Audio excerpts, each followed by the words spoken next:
You think that UKIP's a passing phase? I do indeed. Will you beat UKIP? I think we should do in this in this area. You don't sound that confident.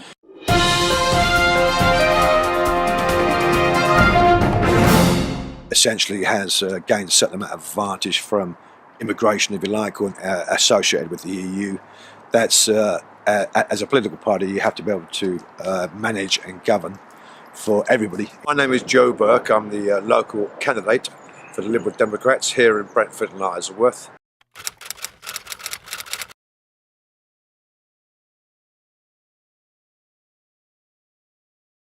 What do you think of the performance of Mary Macleod as an MP? I think she's done a reasonable job in servicing the parts of the constituency. Obviously, there are a number of complaints that have been made in recent years. I mean, I think overall she's done a credible job particularly for the areas of Chiswick and so on. Around housing, I think that more can be done, much more, in terms of acting as a local champion and bringing investment, the kind of investment in public services that are required for this area. Do you think Ruth Cadbury will be better if she were elected? Not personally. I think Ruth has been a local councillor now for a long period of time, 25 years, so we have a lot of experience of seeing Ruth in action, if you like. It might be that one that went back. Yeah. No, I've got that. I've got that. What about your tickets, Ruth? Yeah, they're over there. 56. That's after you. 56. Whether it's Conservative or Labour administration, if either of them are in government, I don't expect to see much improvement. Which would you prefer? I would prefer neither. Ruth Cadbury's the favourite at the moment. Mm-hmm. She's avoiding doing an interview with Brentford TV, which has had 20,000 views up to now. Why do you think she's doing that? Again, or one of the reasons why people become disenchanted with politics. The whole idea of politics, I mean, the whole meaning of the word is of the people, and it's you're basically standing and talking to people to represent your local community, represent their views, a myriad of views, not necessarily a single section of the community. And I think one of the problems with Labour MPs, particularly, or Conservative MPs, they're very concerned about saying the wrong thing or going off message, conducting interviews perhaps that are not to their advantage, and very much playing something of a game. I think with politics generally, the way forward is actually to speak with people on a very frank and very firm basis, and accept that people are not going to have the same views as you. They'll be able to discuss that, wherever you need to. Are they running scared from social media? I think social media is going to have an ever-increasing impact. I mean, we've obviously seen that in various aspects of society, particularly in the press media, where so many people, particularly the younger generation, get their news now in different forms and than what has traditionally been the case. In the day with Facebook, Twitter, the web, and the multitude of sites, online journalism, that is going to, and it is and will continue increasingly to impact the way people develop their ideas about politics. So it's something like Brentford TV to be welcomed. Absolutely, absolutely. I think the fact that you have independent voices that can meet, alternative politicians, alternative, take alternative views, gather views from people other than the experts, if you like, that are typically interviewed on TV and so on, adds greatly to the kind of debate and discourse that we need to have in campaigning. With social media, it gives us the ability to reach an online audience, without having the resources, if you like, of money and people that some of the larger parties have. It gives us an ability to get that message across in a way that we never could do before. You can reach tens of thousands in one video. Absolutely. That's in videos, in email, with like-minded people communicating by Facebook. These are, the modern means of communication. What's your main policies? So our first issue, of course, is the public finance and the economy. Management of the deficit, and bringing that budget into balance in a sensible and fair way is going to be a key. Health health issues, of course, are going to be a very important consideration for many people. For Liberal Democrats particularly, we put a strong emphasis on bringing mental health care to the same levels of essentially delivery that we have on physical health care. What about locally? Housing. How kids, younger generation, are going to get into the housing market in particular. It comes down to basics of supply and demand. Very anxious to see brownfield sites developed and adequate housing put into place. We also want to see essentially a tax system, both local taxes and managed taxes that encourage affordable housing, so that people have the opportunity to buy starter homes. And our policy generally nationally is to increase housing from its current level of about 140, 150,000 units a year to 300,000 a year.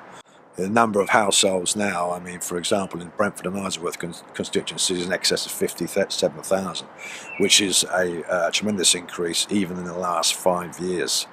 How much?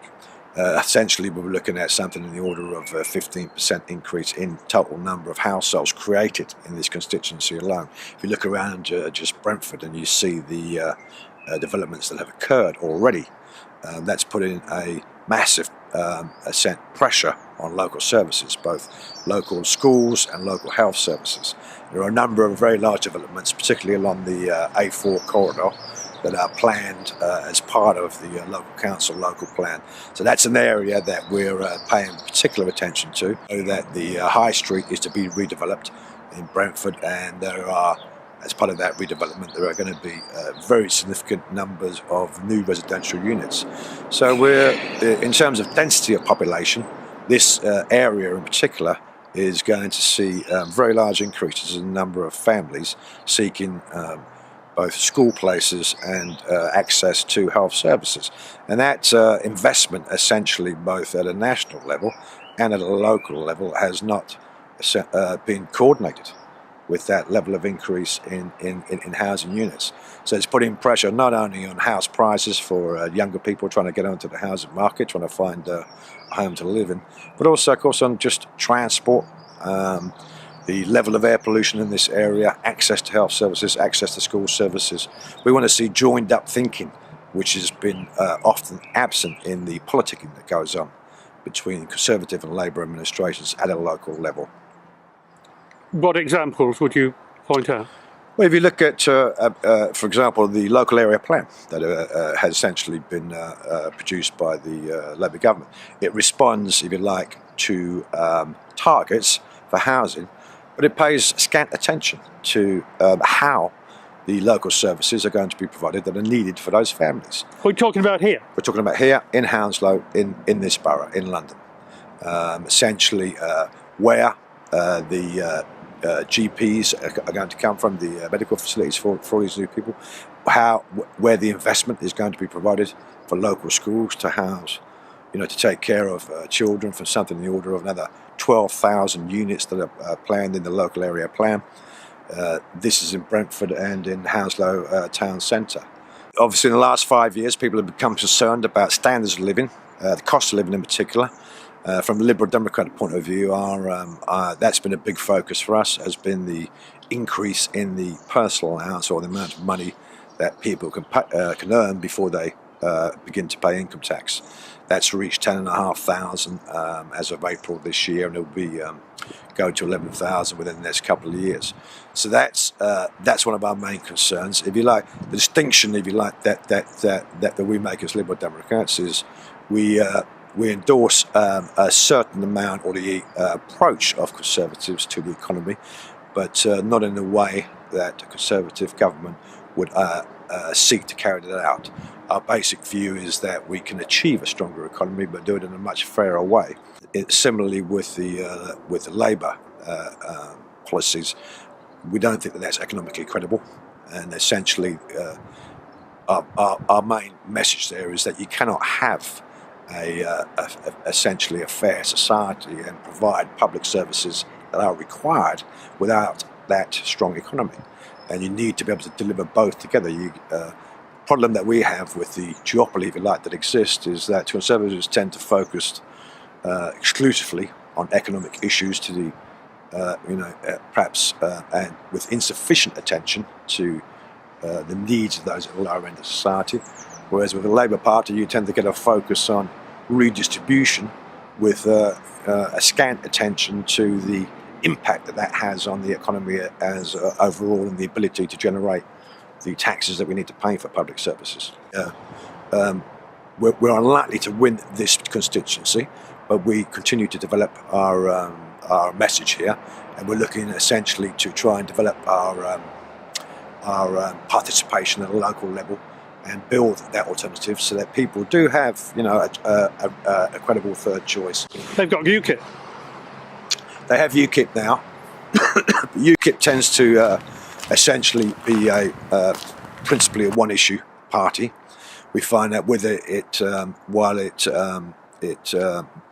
essentially has gained a certain amount of advantage from immigration, if you like, or associated with the EU, that's as a political party you have to be able to manage and govern for everybody in the constituency, not simply for a disaffected section of the community. Immigration for us is a complex issue. That's an important aspect of the economic development of this country. As Liberal Democrats, we support a points-based controlled immigration system. We realise, we understand the importance of immigration to the development of the UK economy in a way that UKIP does not. Many of the UKIP policies, few of them have been articulated in any credible way over time. Will you beat the Greens? We expect to. We've been typically the third party in this area. Greens probably have garnered some support recently, and that's probably as a result of Lib Dems being in government, but having a higher profile and being associated with some of the difficult decisions that had to be made in this parliament. Polls show you running 5 behind the Greens and UKIP. Ultimately, when you think about political parties, the issues come down to values. We're talking about the economy principally in this national election, but it's those values that you essentially ascribe to and hold, and those Liberal Democratic values are eternal. They're based on freedom of the individual, essentially freedom of speech, freedom of religion, allowing people essentially to run their lives without authoritarian interference from government or any other state organisation. Those values essentially are values that people aspire to from generation to generation. The vagaries of electoral politics are such that we may garner more votes in one election, less on another, but the Liberals here have been here for 150 years, and we expect to be here for another 150.